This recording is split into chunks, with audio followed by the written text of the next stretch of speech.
سلامونه ګرانو دوستانو، په دې هیله چې ټول به راته روغ او جوړ د 2023 نړیوال جنګ کې به افغانستان خپله دویمه تمریناتي لوبه د سریلانکا پر وړاندې سبا غرمه پیلوي.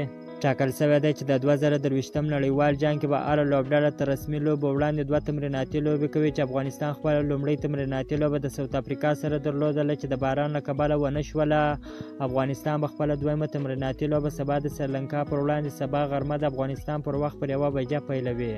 په دغه تمریناتي لوبو کې نن بیا ډېرې خوندورې په زړه پورې 2 لوبې شروع دي چې انګلستان او بنګلادیش لوبډلې سره مخ شوي دي، چې د بنګلادیش لوبډلمشر د لوبې ټاس ګټلی دی، په خپله د بیټینګ پرېکړه کړې ده.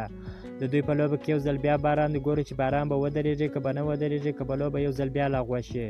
او دا رقم ساوت افریقا او نیوزیلینډ لوبډلې سره مخ شوي دي چې د نیوزیلینډ لوبډلې د لوبې ټاس وګټي، په خپله د بیټینګ پرېکړه وکړله. په ټاکل شویو 50 اورونو کې د 6 لوبغاړو په سوځېدو سره 321 منډې جوړ کړلې، چې اوس مهال ساوت افریقا بیټینګ ته راکښته شوې ده او بیټینګ کوي. که مو چیرې دغه ویډیو خوښه شوې ده په چینل کې نوی یاست نو حتما موږ چینل هم در سره سبسکرایب کړئ. تر بلې ویډیو پورې د الله په امان.